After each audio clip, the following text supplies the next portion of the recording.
বউ, এবার কি হবে বলো দেখি আমাদের। 3 দিন ধরে এক নাগাড়ে বৃষ্টি পড়েই যাচ্ছে। ওদিকে যে জমি রাস্তা সমস্ত কিছুই জলের তলায় ডুবে গেছে গো। সেই তো গো, খাল পাড়ের ওই কয়েক কাঠা জমিই আমাদের ভরসা। সেই জমির ফসল যদি পচে যায় তাহলে খাবো কি বলো দেখি। গত 2 দিন তুমি আমাকে মাঠে যেতে দাওনি, আজকে তুমি আমাকে আটকাতে পারবে না। আমি বৃষ্টিতে ভিজে হলেও জমির হাল একবার দেখে আসবো। আজকে তোমাকে আমি বারণ করব না, শুধু নিজের শরীরের প্রতি একটু খেয়াল রেখো। এই সময় জ্বর সর্দি বাঁধালে ওষুধ কিনবার টাকা পর্যন্ত আমাদের কাছে নেই। ঠিক আছে গিন্নি, সে দেখা যাবে ক্ষণ। তুমি আমাকে এখন কিছু খেতে দাও দেখি, আমি দুটো খেয়ে জমির হালটা দেখে আসি। ঠিক আছে, তুমি বসো, আমি তোমার জন্য পান্তা ভাত আর কাঁচা মরিচ নিয়ে আসছি।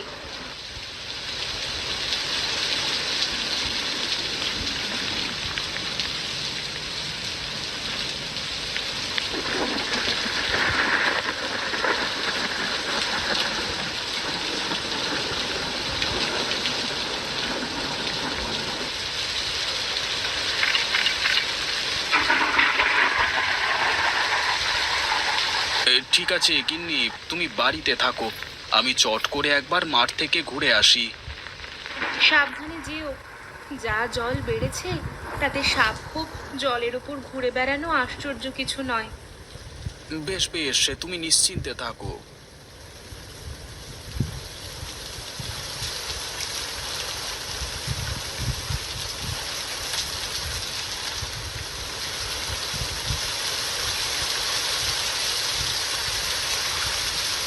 ধুর তেরিকা, সেই কখন থেকে জাল ফেলেই যাচ্ছি, একটা মাছও তো উঠবার নাম নেই।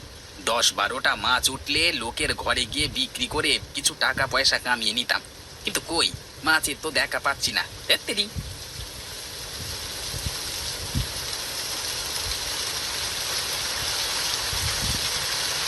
না, এ যে কোনটা মাঠ আর কোনটা পুকুর সেটা তো আমি ঠিক করে বুঝতে পারছি না। জলের যা স্রোত দিচ্ছে, তাতে তো একবার ভুল জায়গায় পা পড়লেই স্রোতে ভেসে চলে যাব। আরে ও গোপালদা, এই বন্যার সময় চললে কোথায় তুমি? স্রোতে ভেসে মারা পড়বে যে। হ্যাঁ গো হারান ভাই, ওই ভয় তো এগোতে পারছি না। এখন জমিটা একবার দেখতে যাব ভাবলাম, কিন্তু কোনটা জমি কোনটা নদী কিছুই তো বুঝতে পারছি না। জমি বলতে তোমার সেই খালপাড়ে জমিটা নাকি? হ্যাঁ গো, সেই জমিটাই বটে, কিন্তু এখন কি করব বলো দেখি। না না, মাথা খারাপ নাকি? এই সময় ওখানে যাওয়া মানে বিপদকে নিজের কাছে ডেকে আনা। সে তো বটেই, তা তুমি এখানে ডিঙি নিয়ে কি করছো? মাছ ধরছো নাকি? হ্যাঁ, মাছ ধরতেই তো এসেছিলাম, কিন্তু দুর্ভাগ্য, জানি না কেন একটা মাছও উঠলো না।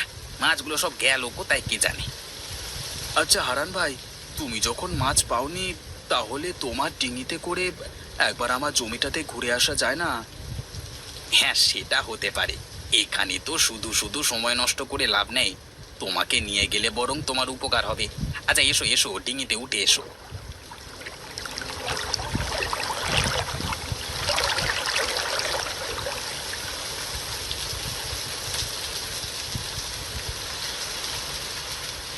বাড়িতে কেউ আছো? বাবারা, মায়েরা, বাড়িতে কেউ আছো কি? একবার একবার দয়া করে বেরিয়ে আসো না।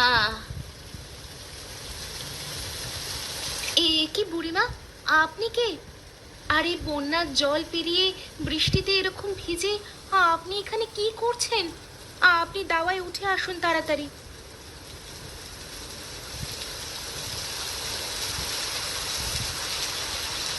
হ্যাঁ বুড়িমা, এবার বলুন তো, আপনি বৃষ্টির সময় ভিজে ভিজে অসুস্থ শরীরে এদিক ওদিক ঘুরে বেড়াচ্ছিলেন কেন?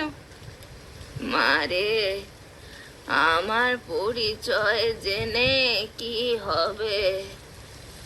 আমার মতো দুঃখী মা পৃথিবীতে বোধহয় কেউ নেই। আমাকে এই বৃদ্ধ বয়সেও লোকজনের বাড়ির দোরগোড়ায় ঘুরে ঘুরে দুমুঠো ভাত চাইতে হয়। এর থেকে এর থেকে দুর্ভাগ্য আর কি হতে পারে বল মা। এমন করে বলবেন না মা। আপনার যদি কোথাও থাকবার জায়গা না থাকে তাহলে আপনি আমাদের সাথে এখানে থাকুন, আমাদের কোনো অসুবিধা হবে না। মারে, এর আগে আমি অনেক জনার বাড়ির দোরগোড়ায় ঘুরেছি, কেউ আমাকে তাদের সাথে রাখতে চায়নি। রাখা তো দূরের কথা, দুটো খেতে চাইলেও আমাকে দূর দূর করে তাড়িয়ে দিয়েছে। আপনাকে কোথাও যেতে হবে না মা। আজ থেকে আপনি আমাদের সাথে থাকবেন। আমরা দুবেলা দুমুঠো যা খেতে পাই আপনার সঙ্গে ভাগ করে খেতে আমাদের কোনো অসুবিধা হবে না মা। বেঁচে থাকো, বেঁচে থাকো মা, বেঁচে থাকো, সুখী হও। তা মা, তুমি কি বাড়িতে একাই থাকো?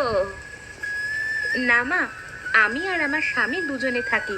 ও একটু বাইরে বেরিয়েছে, বন্যার জলে জমির কি হাল সেটাই দেখতে গেছে। না রে মা, জমির হাল একদম ভালো নয়। সব জমি জলে ডুবে গেছে। এবছর ফসল সবই পচে যাবে রে, পচে যাবে। সেই জন্য আমরাও চিন্তায় আছি বুড়িমা। আমাদের একটাই মাত্র জমি ভরসা, সেটাও যদি ডুবে যায় তাহলে যে আমরা না খেতে পেয়ে মারা যাব। চিন্তা করিস না মা, সব কিছু ঠিক হয়ে যাবে। তোদের খাওয়া পড়ার কোনো অভাব হবে না।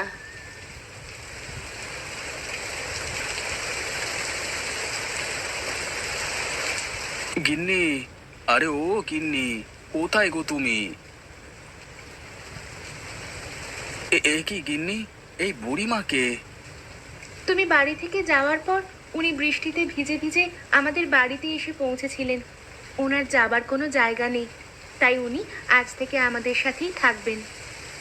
তা বেশ করেছো গিন্নি, কিন্তু গিন্নি এদিকে তো খবর ভালো নয় গো। বন্যার জল যে খাল ছাড়িয়ে এক মানুষ ওপর দিয়ে যাচ্ছে, আমাদের জমির কোনো অস্তিত্ব পেলাম না গো। এবার তাহলে কি হবে? কিছু না করলে যে বাড়িতে চাল ডাল কিনবারও পয়সাটা নেই। সেটাই তো ভাবছি গো গিন্নি।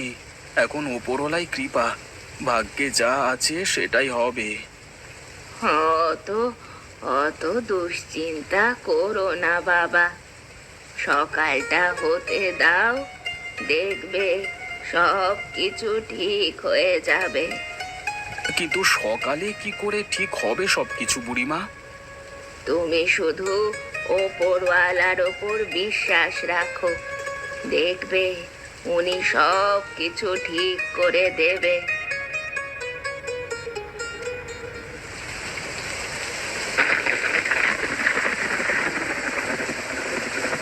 কই গো, কোথায় গেলে তুমি? একবার তাড়াতাড়ি বাইরে এসে দেখে যাও। কি যে আশ্চর্য কাণ্ড গো!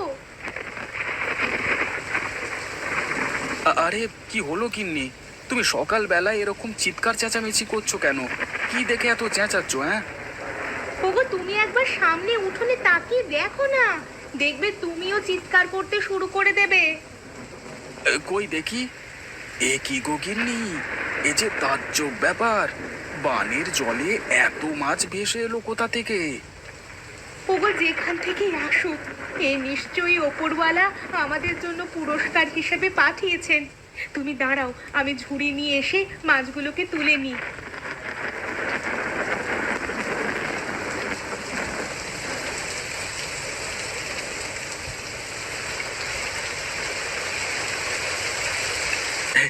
জানো গিন্নি, কালকে হারান ভাই জাল ফেলে মাছ ধরবার চেষ্টা করছিল, কিন্তু একটা মাছও তার জালে ওঠেনি। আর আজকে দেখো, না চাইতেই আমাদের উঠানে বানে ভেসে এত মাছ চলে এসেছে। তাই নাকি গো?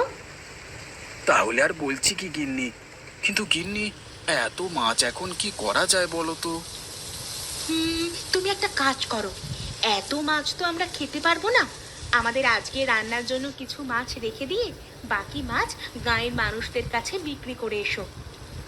তুমি ঠিক বলেছো গিন্নি, এতে করে হাতে দুটো পয়সাও আসবে, আমাদের আর খাওয়া পড়ার অভাবও হবে না। কিন্তু একটা অসুবিধে আছে গিন্নি।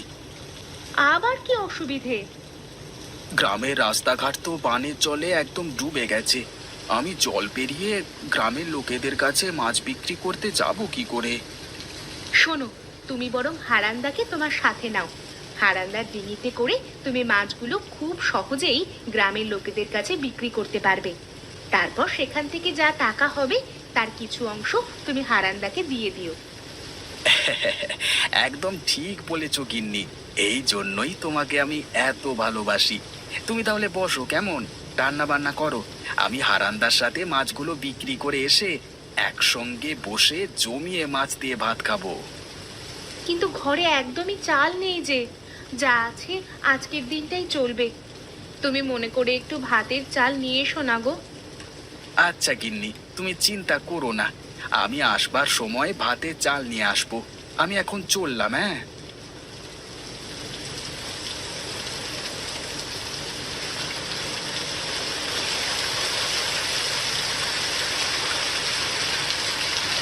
এ কি গো গোপাল ভাই, তুমি এত মাছ কোথায় পেলে?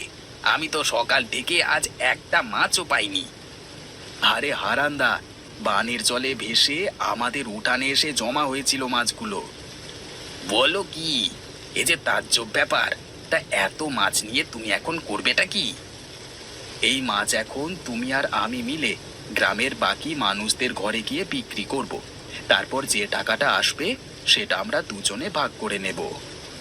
এইটা তুমি মন্দ কথা বলনি। আচ্ছা এসো এসো, আমার ডিঙ্গিতে এসো, আমরা দুজনে মাছগুলো বেচে আসি।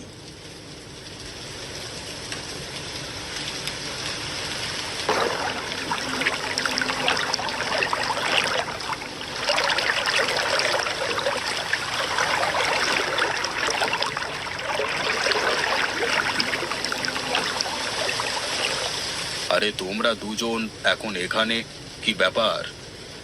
মোড়ল মশাই, মাছ লাগবে, আমরা মাছ বিক্রি করতে এসেছি। আরে হারাম তো দুদিন ধরে মাছ ধরে উঠতে পারে না, আর আজকে এত মাছ পেলে কোথায়? সে অনেক কথা মোড়ল মশাই, আপনি চান তো বাকি যে কটা মাছ আছে সব কটাই আপনাকে দিয়ে যাই, সব মিলিয়ে ওই 1000 টাকার মতো হবে। আচ্ছা বেশ, তাই দাও। এই নাও গোপাল, তোমার 1000 টাকা। আবার মাছ পেলে আমাকে কিন্তু অবশ্যই দিয়ে যেও, হ্যাঁ। আচ্ছা মোড়ল মশাই, অবশ্যই দিয়ে যাব।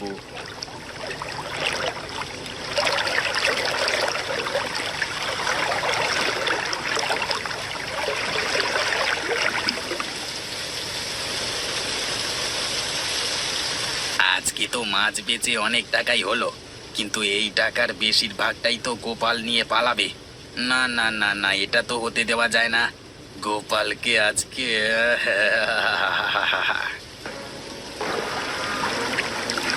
এ কি হারান্দা, তুমি কি করছো আমার সাথে? আমাকে বাঁচাও, আমাকে এখান থেকে উদ্ধার করো, না হলে আমি বন্যার জলে ভেসে মারা যাব। হারান্দা, উদ্ধার করো। যদি বাঁচতে চাও তবে আজকের ব্যবসার পুরো টাকাটা আমার হাতে তুলে দাও। আমার আমার 1 টাকাও চাই না হারান্দা, এই নাও তোমার সব টাকা, তুমি শুধু আমাকে বাঁচাও এখান থেকে। তোমাকে আর বাঁচিয়ে কি হবে? তুমি বরং এখানেই মরো। আমি তোমার বাড়িতে যেয়ে কাঁদো কাঁদো মুখ করে বলবো, গোপালদা বন্যার জলে ভেসে গেছি। না হারান্দা, এমনটা করো না, আমার পরিবার না খেতে পেয়ে মারা যাবে। সে সব আমার দেখে কি হবে? তুমি বরং এখানে হাবুডুবু খাও। হ্যাঁ, আমি চলি।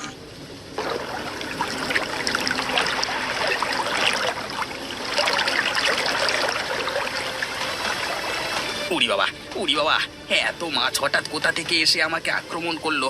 আমাকে আমাকে বাঁচাও, আমাকে কেউ বাঁচাও। গোপালদা, গোপালদা, দয়া করে আমাকে এখান থেকে বাঁচাও। গোপালদা বাঁচাও, গোপালদা বাঁচাও। আমি তোমাকে বাঁচাবার কে বলো?